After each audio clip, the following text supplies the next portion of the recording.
¿Cómo está? Muchas gracias por estar con nosotros. Esta es una emisión más de Periodismo en Plural. Y esta noche, déjame le digo que nos acompaña una doctora que tiene un conocimiento, que tiene una experiencia extraordinaria en el ambiente de la salud. Es epidemióloga y le voy a dar algunos de los datos que nos hicieron el favor de compartir acerca de su trayectoria antes de presentársela.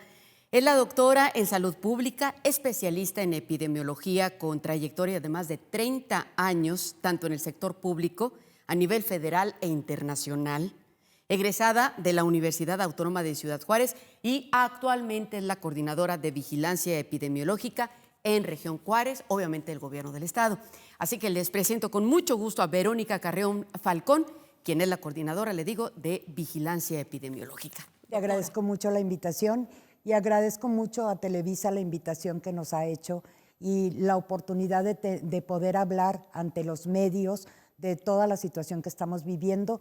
Les manda un cordial saludo nuestro director de Zona Norte, el doctor maestro en Salud Pública, Rogelio Covarrubias Gila Madrid, que por cuestiones de trabajo precisamente se encuentra actualmente en Nuevo Casas Grandes, viendo también toda la situación que está ocurriendo en nuestra región. Doctora, tenemos que aprovecharla y usted como epidemióloga, yo creo que nos puede dar un poquito de lo que se conoce hasta el momento, ¿verdad? De lo poco que se conoce. Usted bien lo mencionaba, conocemos muy poco porque aquí esta pandemia acaba de empezar. Pero si podemos empezar para que nos dé un reporte de cómo se encuentra actualmente la situación de la pandemia. Creíamos que, al menos habrá gente que creyó que ya la habíamos superado. Así es. Y otra vez a las mismas. Cuéntenos, por favor. Sí, mira, todo esto tiene que ver mucho con las variantes que están apareciendo y entre más casos tengamos, entre más transmisión haya, más posibilidades tienen estos virus de cambiar, de mutar y de empezar a tener nuevas variantes, que lógicamente los virus, como todos los seres humanos, nos vamos adaptando y vamos modificando las cosas. Hasta el momento, pues, si me permites sacar los datos, tenemos más de 38,000 casos en la ciudad, con más de 4,000 defunciones, y en el estado tenemos más de 95,000 casos, con más de 8,000 defunciones, casi 9,000 defunciones que hemos estado notificando y que hemos estado dándole seguimiento. Como te decía, entre más casos haya, más posibilidades tenemos de que este virus vaya mutando, se vaya adaptando conforme vamos teniendo más casos. Cada vez que entra a una célula, el virus se va reproduciendo de una manera muy rápida. La mayor parte de estos virus van a tener defectos y van a morir, pero en determinado momento, si encontramos a una persona que tenga un virus, por ejemplo, de las variantes que conocemos, Delta, pero también llegue y esté con una persona que tiene Omicron, pues puede haber una mutación y puede haber un cambio en su genoma y entonces poder dar oportunidad a que surja una nueva variante. Estas nuevas variantes, pues depende mucho de las características que tengan, como para poder decir va a ser más transmisible, como lo que estamos viviendo ahorita con Omicron, que ha sido más transmisible que la cepa original, y la variante Delta, que afectaba mucho más vías respiratorias bajas y que teníamos una gravedad mayor.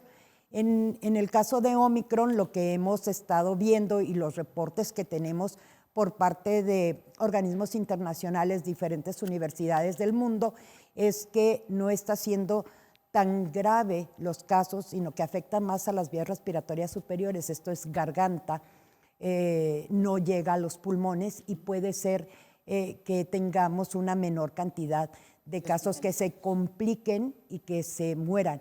No tanto hospitalizados. Aquí tenemos que tener cuidado porque entre más casos haya y si el virus llega a una persona que no tenga vacuna, por ejemplo, o que no le haya dado la enfermedad anteriormente, pues tiene más posibilidades de tener una forma grave, sobre todo si tiene comorbilidades, que ya sabemos. Los pacientes hipertensos son los que generalmente tienen un mayor problema, o los pacientes diabéticos o aquellos pacientes que tienen, pues por su condición de enfermedad, alguna inmunosupresión. Entonces tenemos que tener mucho cuidado, por eso es muy importante, uno, seguir las medidas de prevención, lavarse las manos constantemente, utilización de cubrebocas. Pero no es utilizar el cubrebocas porque sí. Tenemos que utilizarlo de manera correcta. Nuestro cubrebocas debe cubrir nariz, debe cubrir nuestra barbilla, debe de estar cerrado por las partes de los lados y por la parte de arriba. O sea, por eso tienen esta alambrito que tienen, que no lo podemos ajustar para evitar que entre por ahí el virus. Si bien nosotros, por ejemplo, ahorita no estamos usando cubrebocas porque tenemos una distancia y mientras estemos hablando, pues las gotitas o las gotículas que nosotros estamos soltando, pues van a caer aquí, no te alcanzan a llegar, no me alcanzan a llegar. Sin embargo, si nosotros nos ponemos a silbar o a cantar o a gritar, pues entonces las expulsamos mucho más lejos. Es muy, muy, muy importante que la gente aprenda a utilizarlo. A veces, cuando entramos a un centro comercial, lo traemos puesto porque no lo exigen, no lo ponemos bien, pero entramos y no lo bajamos. O lo traemos abajo de la nariz, o lo traemos de gorrito, o lo traemos de papada, les digo. Estas cosas son las que debemos de evitar. Traerlo siempre bien ajustado. En los niños todavía es un poco más complicado porque generalmente los cubrebocas son para personas adultas. Entonces hay que comprar cubrebocas que sean adecuados o hacer pues algunas técnicas que existen, como es hacerle un nudito a los hilitos ajustarlo para tratar de ajustárselos bien a los niños. Me quedé con algo que comentó hace unos momentos. Dice, si en estos momentos una persona que no ha tenido COVID, pero que está vacunada, aún así le puede dar fuerte. Le puede dar, no, generalmente en ellos las variantes, el tener vacuna o el haber estado infectado anteriormente con COVID, le puede dar protección porque ya tenemos una cierta inmunidad, tenemos una cierta inmunidad, entonces eso nos ayuda a que no tengamos más complicaciones. No significa que toda la gente que está vacunada o no significa que toda la gente que haya tenido COVID no pueda llegar a tener una complicación. Pero sí, lo que hemos visto es que es mucho menos probable que esto suceda. Y es normal, digo, coinciden con los tiempos en donde es el cambio de clima, por ejemplo, aquí, desde octubre, diciembre, enero, febrero, como sucedió el año pasado, parece ser que se está duplicando o se está replicando en este año.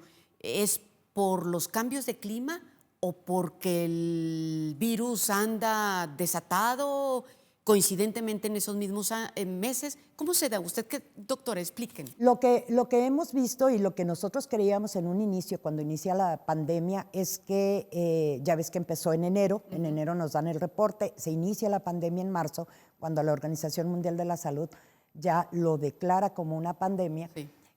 Creíamos que en los meses de calor iba a ser menor.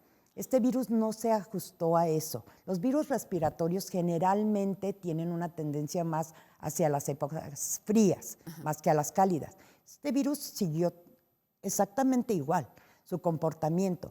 ¿Qué es lo que pasa? Si nosotros vemos el repunte que tuvimos o la ola que tuvimos muy fuerte en octubre, noviembre, fue después de que estuvimos en el confinamiento. Termina el confinamiento y empezamos a salir y empezamos a creer que ya no pasaba nada. Los humanos somos así, nos confiamos demasiado. Entonces, al empezar a tener contacto con el resto de la población y al no mantener estas medidas que te digo, el uso adecuado del cubrebocas o el distanciamiento físico, porque no es un distanciamiento social, es un distanciamiento físico. Necesario. Eso provocó que se nos empezaran a incrementar. Y coincidieron con los meses. Exactamente. Además, todavía no teníamos la parte de la vacunación. Entonces, se nos incrementa de manera impresionante el número de casos y después, pues, lógicamente empieza a bajar porque ya la mayor parte de la población o un porcentaje muy alto de la población ya se infectó.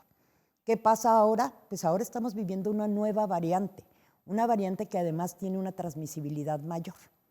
O sea, anteriormente yo con la cepa original me pude haber infectado y podía llegar a infectar a 2 personas.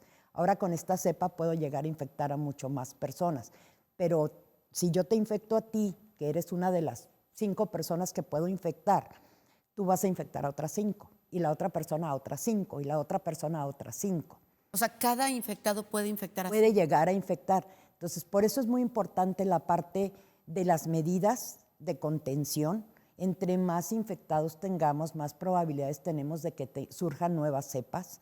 Es muy importante la parte de si tengo síntomas, y ahorita los síntomas respiratorios, un catarro, lo que dicen una gripa fuerte, ¿sí? Hay que irse a hacer el estudio, hay que tratar de aislarse, que es lo que debemos de hacer para evitar contagiar a otras personas, el uso adecuado de nuestro cubrebocas, el distanciamiento físico y lavado de manos, que es lo que finalmente sigue siendo lo importante. ¿Por qué no se puede hacer más, doctora, verdad? No está tanto en la Secretaría de Salud, no está tanto en el IMSS o en el ISSSTE. Finalmente es la corresponsabilidad que tenemos como personas. Nosotros somos responsables de nuestra salud. Todas las instituciones públicas o privadas, pues coadyuvamos para ayudarle a la población. Pero si no le apostamos a que la población sea la que tome las medidas y haga suyas estas medidas, nunca vamos a terminar con la pandemia. Creo que todos de alguna manera hemos escuchado historias, algunas desgraciadamente fatales, que fallecieron, que no alcanzaron a tener el respirador, que ni con respirador o intubados desgraciadamente fallecieron. Otros que decían, es que yo ya tenía esta enfermedad genética y el COVID me la desarrolló, por ejemplo. ¿Es posible eso?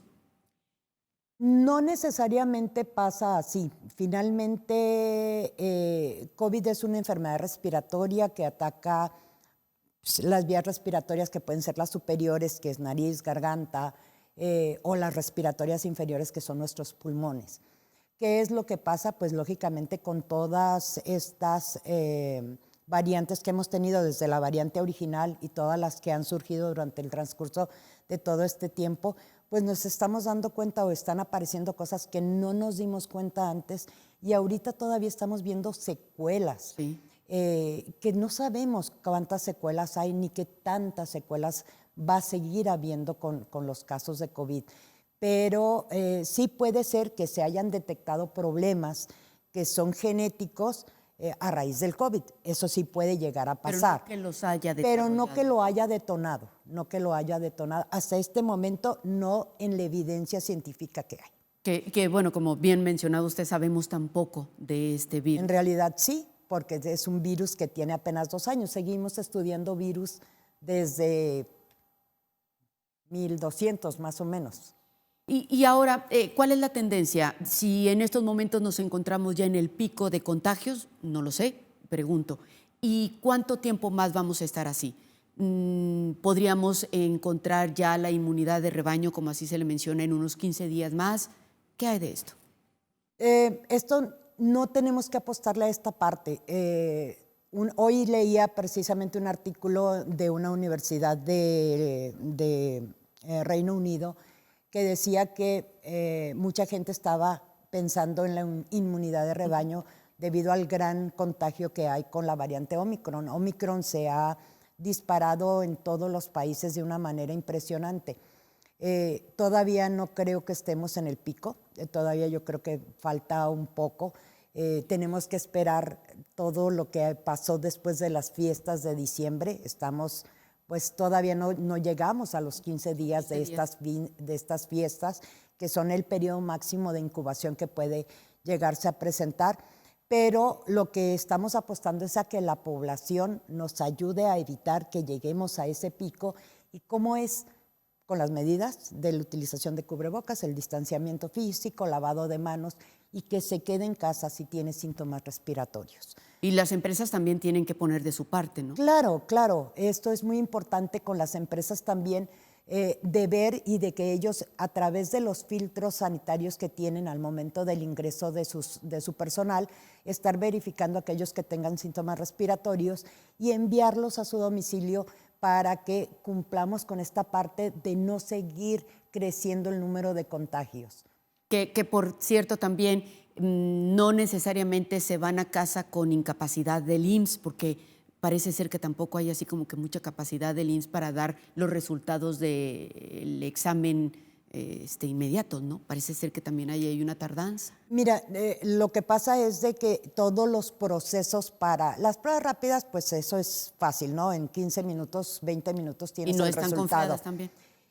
Todas tienen un margen de error, todas las pruebas tienen un margen de error. Es como, siempre les pongo el ejemplo de, por ejemplo, la aspirina. Hay gente que le sirve la aspirina para quitarle el dolor de cabeza y hay gente que no le sirve la aspirina. Exactamente las pruebas, aquí es muy importante que la gente sepa que las pruebas se las tienen que hacer, la de antígeno, solamente las personas que tienen sintomatología. En esas personas es en las que funciona perfectamente y por lo menos que hayan pasado 2 días de que inician sus síntomas. Si nosotros no las hacemos antes, corremos el riesgo de que salga un falso negativo. Esto es, que sí tenga, pero mi resultado todavía por la carga viral que traigo no es tan importante como para que la capte el antígeno, que captemos el antígeno, que es lo que revisamos. Y esto nos puede dar un mayor contagio. Por lo menos 2 días para garantizar que tenemos una carga importante de antígenos y que podemos detectarla de manera oportuna. Esa es una prueba. La otra prueba es la prueba de PCR. La prueba de PCR, las dos son iguales, es nasofaringio, es un hisopo que te pueden poner, ya sea en la garganta o ya sea por la nariz, y que tiene un proceso un poco más largo, porque finalmente es hacer una amplificación del genoma del virus. Ahí sí es como tengo los pelos de la burra en la mano porque tengo al virus aquí. Entonces, tiene un procesamiento. Desafortunadamente, no todos lo hacen. En el caso de las instituciones públicas, nosotros como Secretaría de Salud mandamos al Laboratorio Estatal de Salud Pública en Chihuahua. Ellos nos procesan, pero nos procesan a nosotros y le procesan al resto de las regiones sanitarias. Entonces, sí tenemos un margen de tiempo que no es tan rápido como quisiéramos, pero es el mismo procesamiento. Pero bueno, nos tenemos que ir a un corte comercial, doctora, y regresamos para que nos explique más a detalle estos indicadores, estas estadísticas que nos dan todos los días ustedes como autoridades y a veces por qué no cuadran, ¿no? Porque claro que creemos que están pues muy por debajo de lo que realmente pudiera haber. Claro que sí. Nos vamos a un corte comercial y volvemos con más.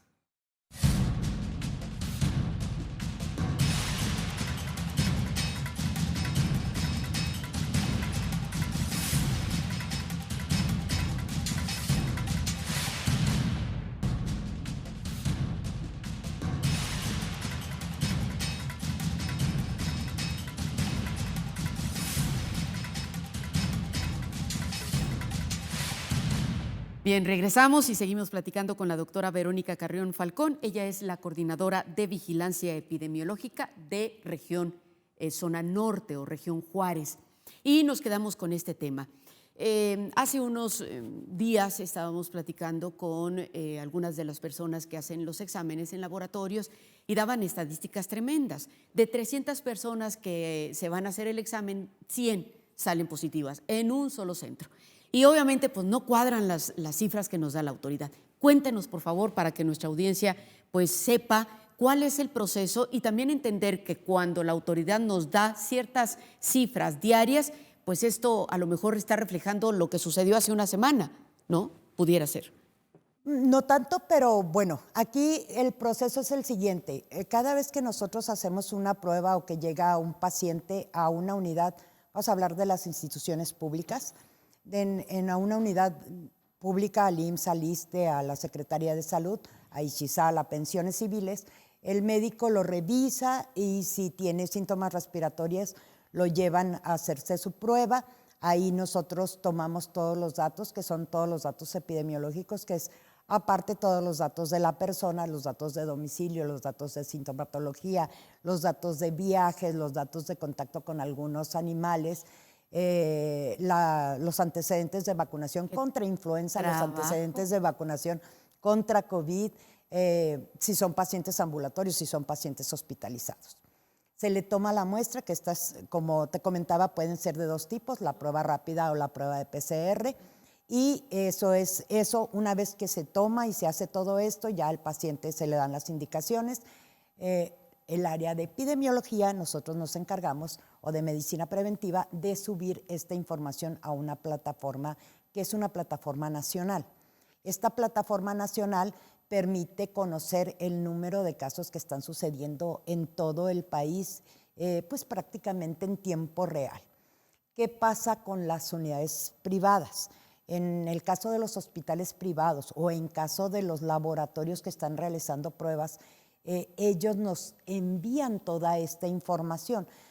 Depende también de la carga de trabajo que tengan. Ellos tienen que validar todos los estudios. Pero lo tienen que mandar el mismo día. Lo tienen que mandar en máximo 24 horas a nosotros. O sea, si hoy toman todas las muestras, máximo el día de mañana tendrían que enviarnos toda la información. Nosotros tenemos que validar toda esta información, verificar que todos los datos sean congruentes, esté bien llenado el formato, porque es información que nos permite tomar acciones. Claro.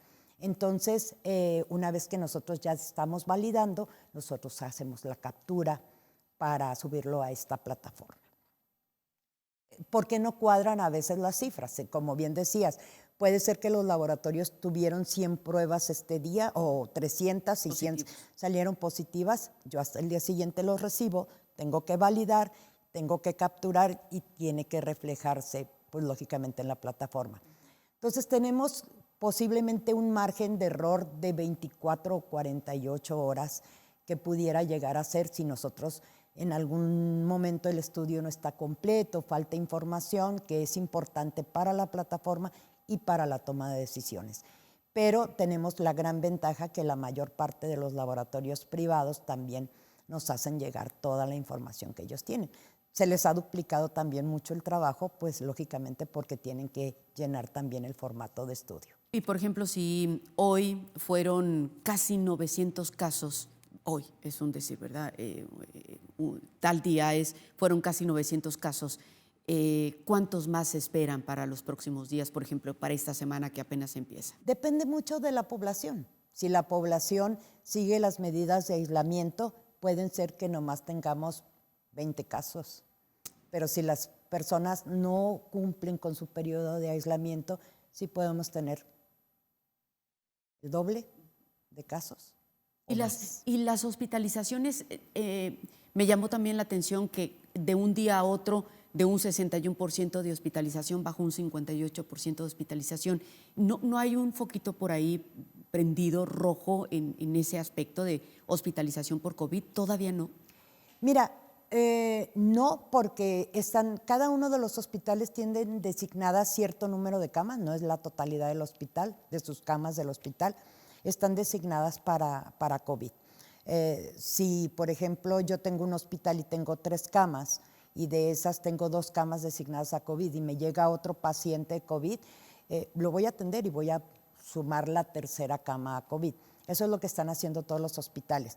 Como les comentaba, la gran ventaja en este periodo es que tenemos un buen porcentaje de población ya vacunada, que esto es muy, muy importante porque lógicamente la vacunación lo que hace es que te previene de las complicaciones y de la posibilidad de muerte, y esto es algo muy importante. Y si bien tenemos muchos casos, no estamos a la misma ocupación que teníamos el año pasado.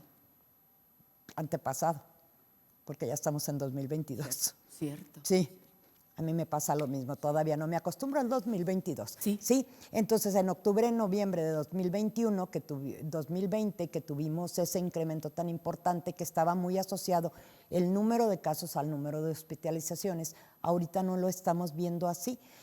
Sin embargo, se están trabajando precisamente para estar preparados todas las unidades hospitalarias en determinado momento que se incremente. Y es decir, entonces sí están preparados para máquinas para intubar, para camas. En todos los hospitales, en todo el país, hay un proceso de reconversión y todos están preparados para que en el momento en que se requiera, se realice conforme vayamos viendo que se incrementa. Pero esto, pues volvemos a lo mismo. Depende mucho de la población. Ahorita no se tiene contemplado reconvertir. Está en el proceso, están viendo todas las necesidades, garantizando que haya todos los insumos para que en el momento que se vaya o que si se llega a requerir, tengamos todo preparado y podamos decir, hoy tengo 20 camas, mañana ya tengo 40 camas sin ningún problema.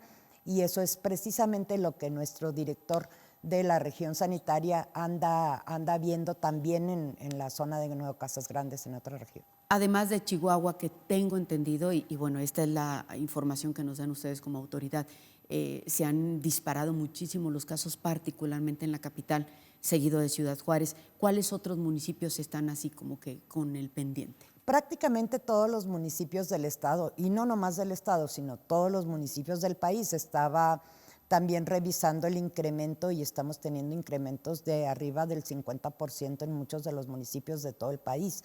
Y pues, si bien tenemos la oportunidad de a muchos de los casos hacer la secuenciación que hace el INDRE, el Instituto Nacional de Diagnóstico y Referencia Epidemiológica, que es nuestro laboratorio de salud pública a nivel nacional, no se les hace a todos los casos, lógicamente.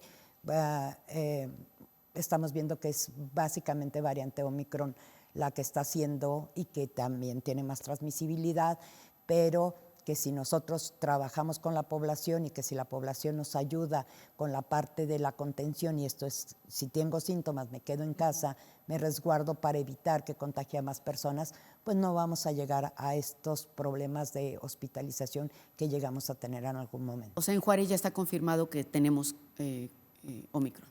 Estamos ahorita, están revisando, el INDRE estaba haciendo la secuenciación, estamos pendientes, pero si tú preguntas por la sintomatología, no tengo un diagnóstico que me diga esta variante es Omicron, por la sintomatología, que es una sintomatología más de vías respiratorias superiores, que no está haciendo afectación en pulmón y que estamos teniendo mucho más casos.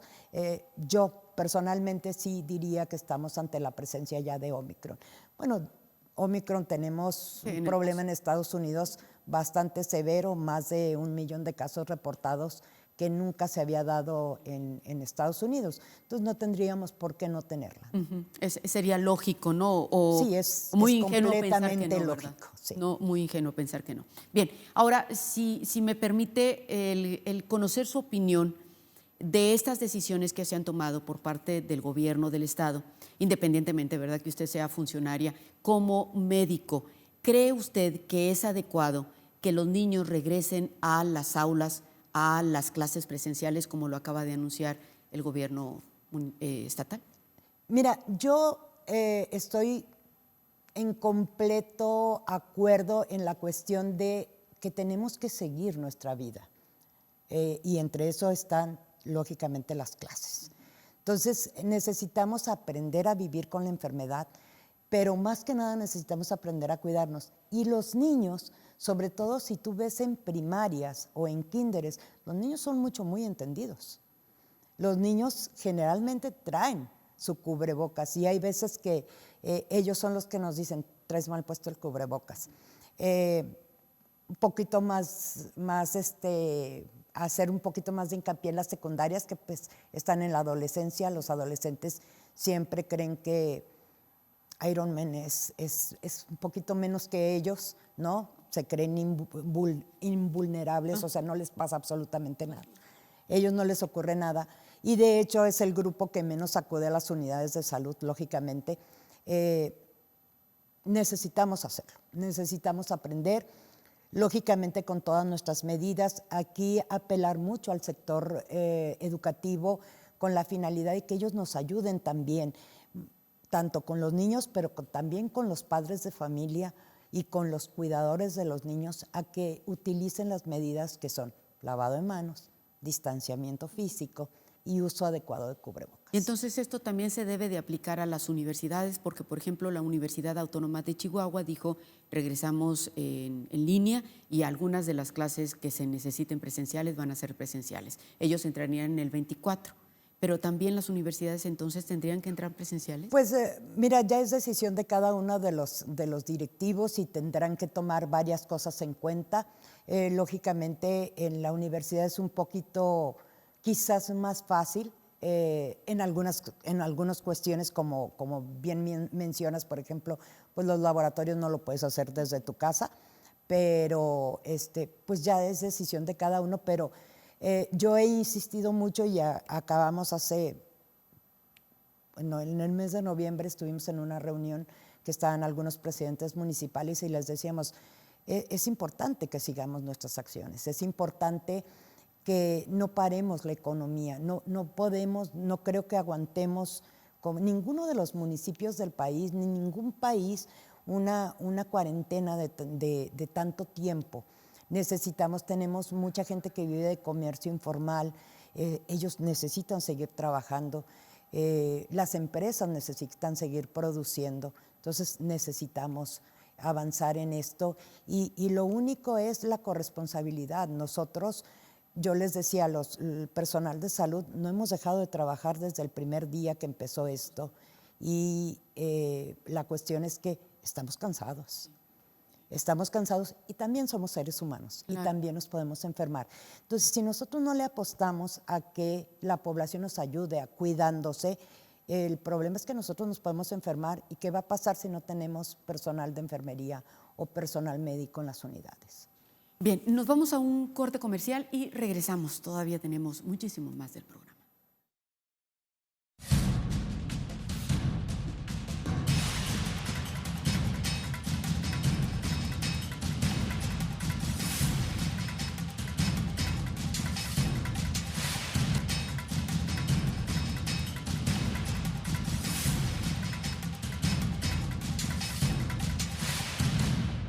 Sin duda muy interesante lo que nos cuenta la doctora y vamos a tratar de seguir y aprovechar el tiempo con ella. Ahora, nos vamos al tema, si ya platicamos de que está bien que regresen los niños a las escuelas, a las clases presenciales, nos tenemos que adaptar. ¿Qué sucede en el caso del transporte público? Que desde que empezó la pandemia, lo que hemos observado es que no han podido controlar. ¿Cómo controlar que un camión no se llene de más? ¿Cómo controlar que un camión tenga la distancia? Muy difícil. Claro, el distanciamiento físico en una unidad de transporte público es difícil, pero apelamos al uso adecuado de cubrebocas. Con eso tendríamos más que suficiente. El trayecto no va a durar más de una hora. Sí. Generalmente. Entonces, utilizando nuestro cubrebocas de manera adecuada, vuelvo a insistir, en la parte de superior bien cerrado, acostado de los lados, por debajo de la barbilla, arriba. La utilización del alcohol gel para evitar, después de estar en el transporte público, bajarnos, pues nos echamos alcohol gel para evitar que traigamos virus en nuestras manos, utilizarlo bien, como es el lavado de manos, exactamente igual. Las palmas, el dorso, entre los dedos, los pulgares, entre las uñas también, pues lógicamente hacer la misma limpieza y tratar de evitar esto. Es muy difícil, pero volvemos a la corresponsabilidad. Somos responsables, cada uno somos responsables de nuestra salud, entonces necesitamos que la población haga lo propio, porque vuelvo a insistir, si nosotros nos enfermamos como personal médico, ¿quién los va a atender? Claro. Y en el caso de los empresarios, Canirac hacía una petición, 50% de aforo, decía Cristina Cunningham hace unos días, tienen el 30%, esto a lo mejor es temporal. ¿Usted también cree que no es bueno que nos quedemos con un 30, que sea un 50, como apela la empresa? Aquí la cuestión es que depende mucho de la situación epidemiológica que esté prevaleciendo en cada una de las regiones. Y aquí es muy importante que nos ayuden.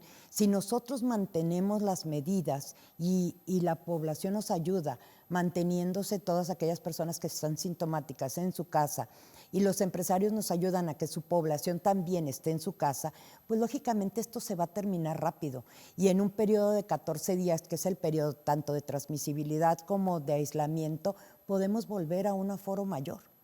Lógicamente, todas las medidas que se toman viendo el poder hacer una contención adecuada y pronta para que no se nos compliquen la situación epidemiológica. Pero entonces es difícil un cierre total, irnos a rojo y reclusión. Pues depende mucho de cómo nos vayamos, se vaya pasando la situación en los próximos días y semanas, vaya. En los próximos 15 días yo creo que vamos a tener ya una claridad mayor de qué es lo que va a pasar. El gobierno federal hace la revisión cada 15 días, sigue Sí. siendo la revisión. De hecho, se monitorea todos los días, todos los indicadores, sin embargo, cada 15 días se hace la modificación. ¿Y dependerá de ellos o de las autoridades locales, de ustedes? Estamos ahora con la regionalización que se hizo a nivel estatal, pues el nivel estatal también está dando las prioridades para evitar que cualquiera de los municipios pueda llegar a tener un semáforo rojo y estamos tomando las previsiones precisamente para evitar llegar a él. Pero necesitamos el apoyo. ¿Y en semáforo rojo se iría todo el mundo a cerrar como antes? No creo que lleguemos a un cierre total, pero sí una reducción otra vez un poco mayor de aforos, ¿no? Ok. Ahora, el tema que lo platicaba con la doctora antes de entrar ya al aire es cómo se queda la población que ha sufrido COVID y que ha tenido las secuelas que platicábamos hace unos momentos. ¿Qué representa esto para el sector público, para el sector de salud? Muchísimo.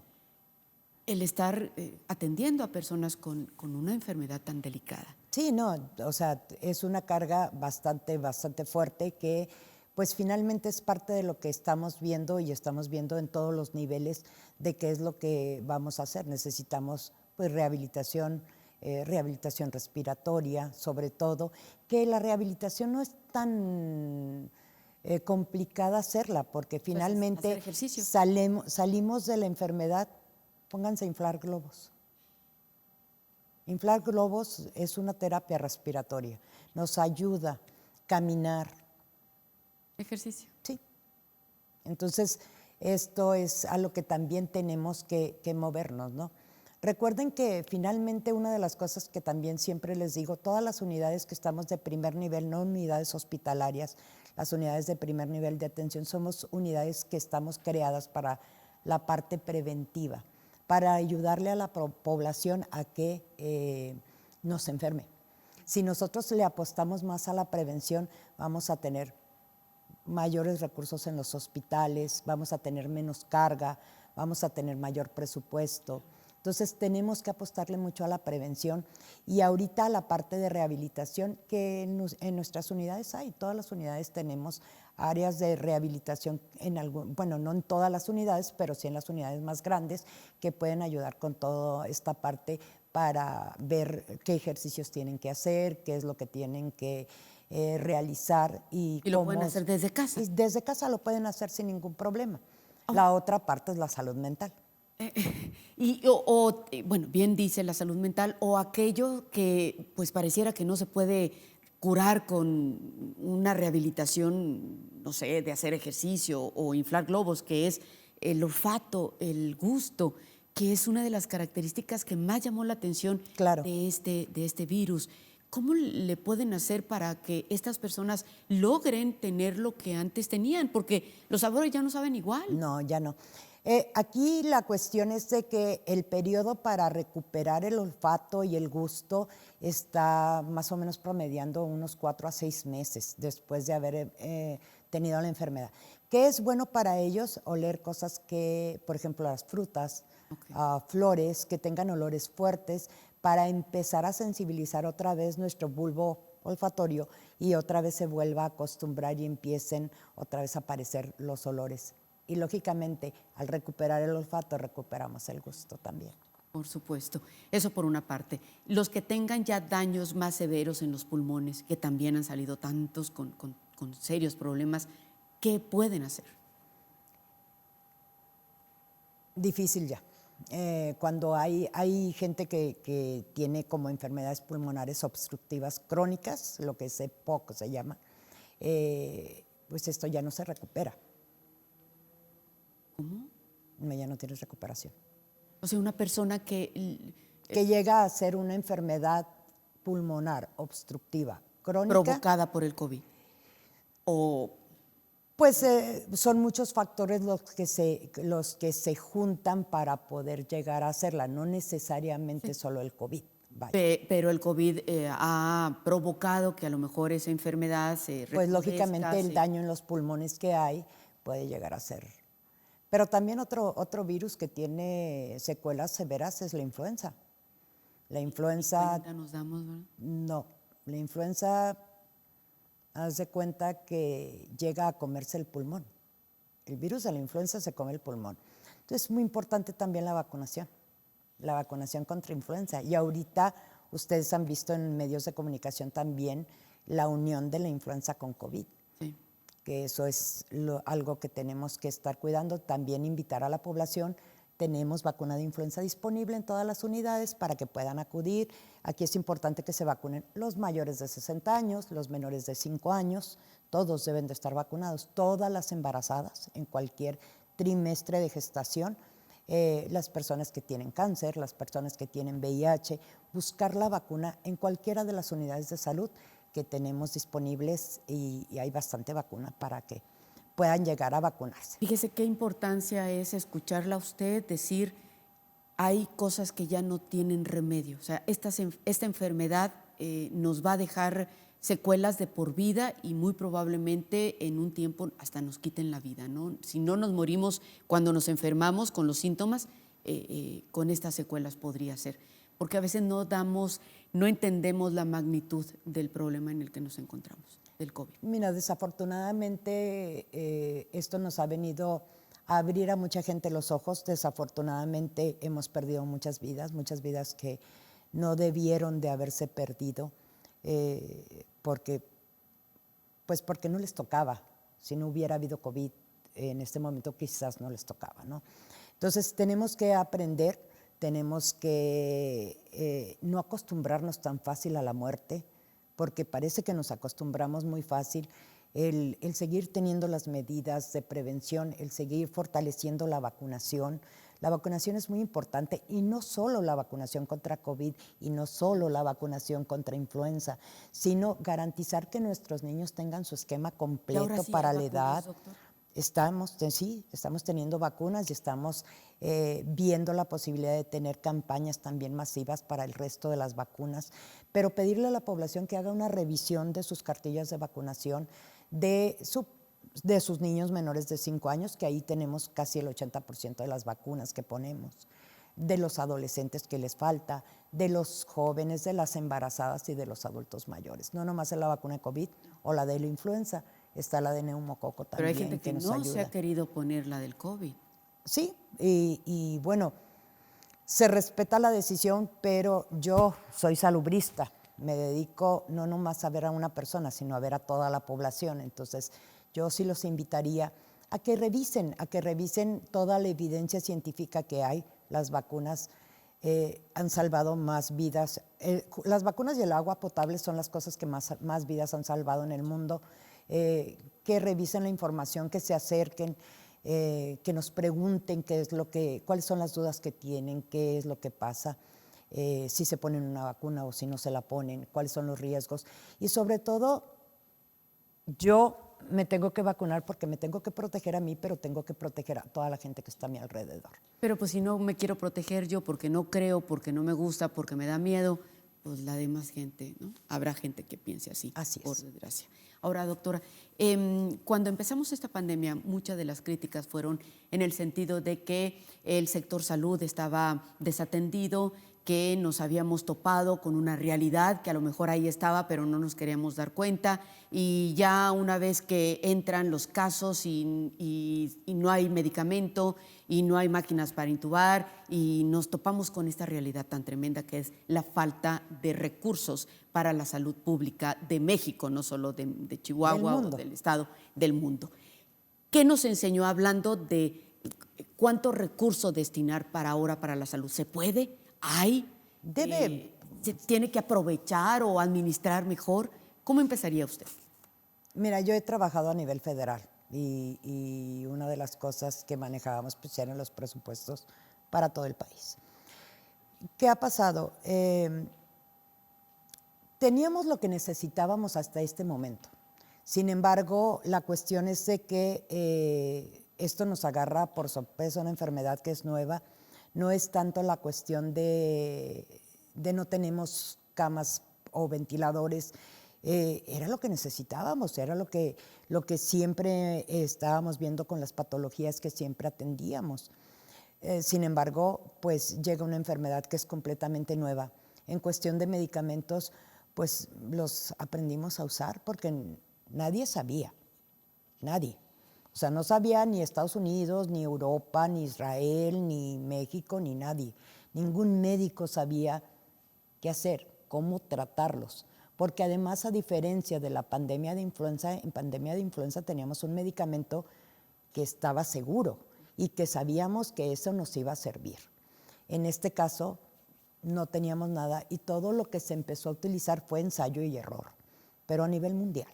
Entonces, ¿qué nos ha enseñado? Que sí, el sector público necesita un fortalecimiento, necesitamos más unidades de primer nivel, necesitamos que la gente se acerque más a la parte de preventiva, que nos ayude manteniendo sus esquemas de vacunación completo. Una mejor calidad de vida. Que les ayuda para tener una mejor calidad de vida. Una vacuna de influenza en una embarazada te permite llegar a un mejor término del embarazo, a no tener un embarazo pretérmino, a no tener un niño de bajo peso, también te ayuda para eso, no nomás para la prevención de la influenza. Tienen muchas ventajas la mayor parte de las vacunas, aparte de prevenir las complicaciones o la muerte por la enfermedad. Entonces, necesitamos que la gente haga esto, que la gente acuda a las unidades de salud para ver qué tengo. Bueno, pues soy mujer, necesito revisarme las mamas, necesito revisarme mi útero, necesito ver cómo está mi azúcar, necesito ver cómo está mi presión arterial. Todos los programas están ahí y están a disposición de la población. Nos tenemos que ir a un corte comercial, doctora, y bueno, este tema es así como que un poco sentido porque gran parte de la población o algunos de ellos, parte de las críticas es que voy pero no hay citas, es que voy pero no hay medicamento, es que voy al IMSS, por ejemplo, pero no hay especialistas. Sin embargo, nos tenemos que ir a un corte y ya regresamos con la explicación.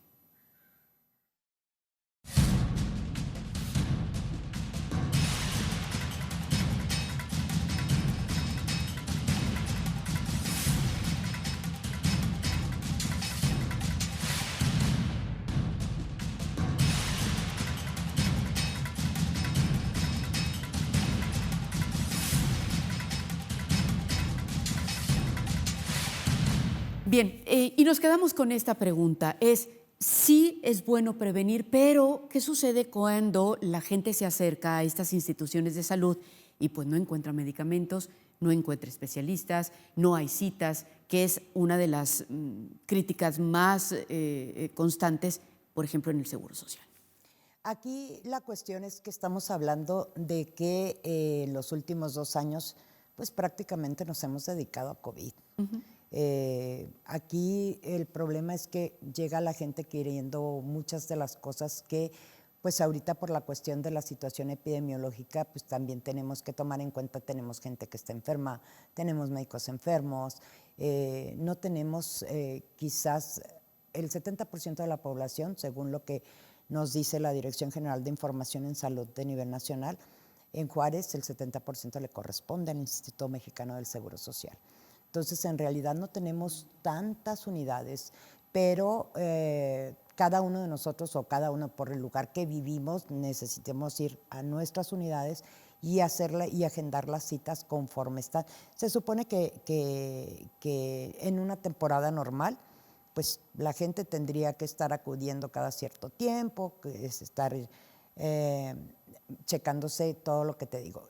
La cuestión de atención médica que ya le corresponde a un segundo nivel de atención, que son un nivel hospitalario o un nivel de especialidades básicas que están en un primer nivel de atención, es demasiada la población para la cantidad de especialistas que tenemos quizás en la ciudad. ¿Y por qué tenemos tan pocos especialistas? ¿Usted qué cree? ¿Porque no quieren? ¿Porque no hay? Ahí sí no te podría decir claramente qué es lo que pasa. Porque antes decían que no querían venir a Juárez, por ejemplo, en aquellos años de tanta violencia, pero ahora pues podría ser.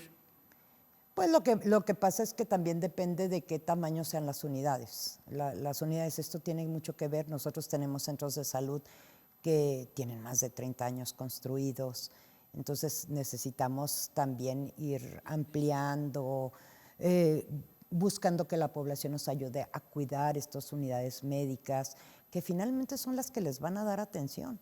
Y entonces, si nosotros no apoyamos y cuidamos esto, pues lógicamente también se va deteriorando.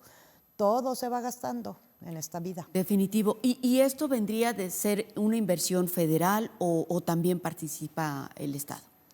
Tenemos de las dos partes, tanto federales, participaciones federales como participaciones estatales. Y en este año, si es que usted nos puede compartir, si es que tiene la información, ¿cómo viene la inversión para salud? Tengo entendido, y la misma gobernadora lo dijo, pues obviamente la salud tiene que ser una de las prioridades para este año, pero ¿se tiene ya un poco más definido? En cuestión de presupuesto, sí, ahí sí te diría, no tengo yo el conocimiento. Sin embargo, lo que sí, y hemos estado platicando y hemos estado viendo con la señora gobernadora, es que tiene mucho énfasis, uno de los énfasis más fuertes es la parte de salud y estar muy pendiente de lo que pasa en esta región, lógicamente, ¿no? Finalmente somos la ciudad más grande del estado, somos el 6º lugar a nivel nacional como ciudad, tenemos una población muy importante y finalmente pues necesitamos fortalecer todas estas capacidades que tenemos. Pero pues con la ayuda de los 3 niveles de gobierno, finalmente, ¿no? Todos los niveles tenemos que participar y tenemos que hacer lo que nos corresponde para garantizar la atención a la salud de la población. En su opinión, experiencia y el conocimiento que tiene, ¿qué es lo que en estos momentos urge para que sea atendido ahora en este presupuesto? En cuestión de salud.